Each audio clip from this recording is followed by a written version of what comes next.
Today I'm going to be making garland to decorate the house for Christmas. I'm using foraged and homemade elements for a vintage feel, so not only will it look great, but it'll smell amazing too. Let's get started. Thinly slice a few oranges and place them in a dehydrator. If you don't have a dehydrator, you can put them on a lined baking sheet in the oven at 200 degrees Fahrenheit. It'll take several hours depending on how thick the slices are. Now we're going to make the salt dough. Salt dough is a fun recipe to make with kids. It's great for making homemade ornaments or preserving little handprints. I still have some salt dough ornaments that I made over 10 years ago and they still look perfect.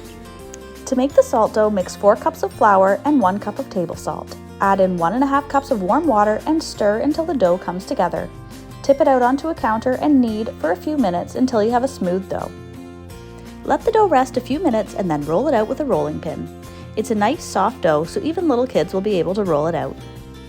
Turn the dough a few times while you're rolling to make sure it doesn't stick to the counter. I'm using a few Christmas-themed cookie cutters to make the shapes that will be going on the garland. Poke 2 holes at the top of the shapes so you can easily thread them onto the garland after they are baked. Place the shapes on a lined baking sheet and bake in a preheated 250 degree Fahrenheit oven for 2.5 hours. If the shapes are larger, it may take longer. Let them cool completely before using them. Next up is the cinnamon dough. This dough is very aromatic. I have a cinnamon dough ornament that my son made probably 5 years ago, and I can still smell it every year as soon as I open the tote full of Christmas ornaments. This is also a very simple dough to make. Mix together 1 cup of applesauce, 1.5 cups of ground cinnamon, and 3 tablespoons of liquid craft glue.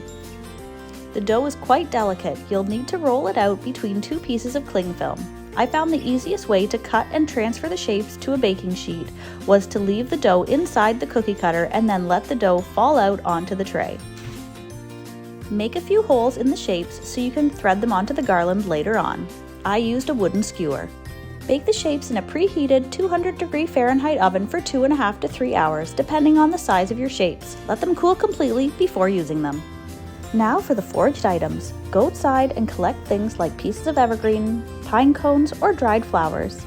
I grouped a few different types of evergreen together and tied them into little bundles. This makes them easy to sew onto the garland later on. I'm also going to be using cranberries to add some color. You could also use things like popcorn, wooden beads, burlap, or fabric scraps.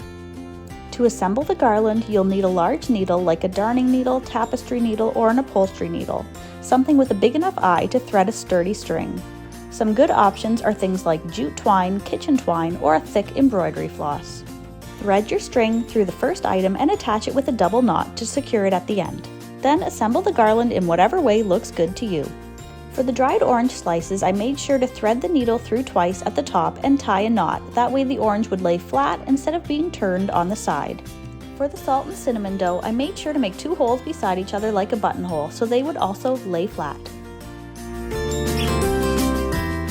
If your figures are smaller, you can use the same technique with the orange slices and run the needle through twice at the top and tie it. If you tied your evergreens into pre-made packages, sew the string through the tie. If not, just tie them directly onto the string.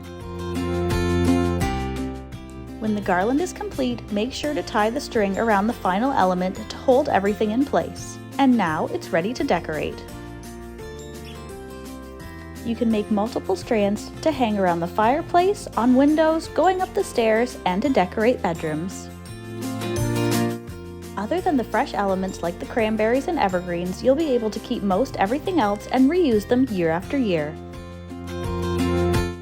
Happy crafting!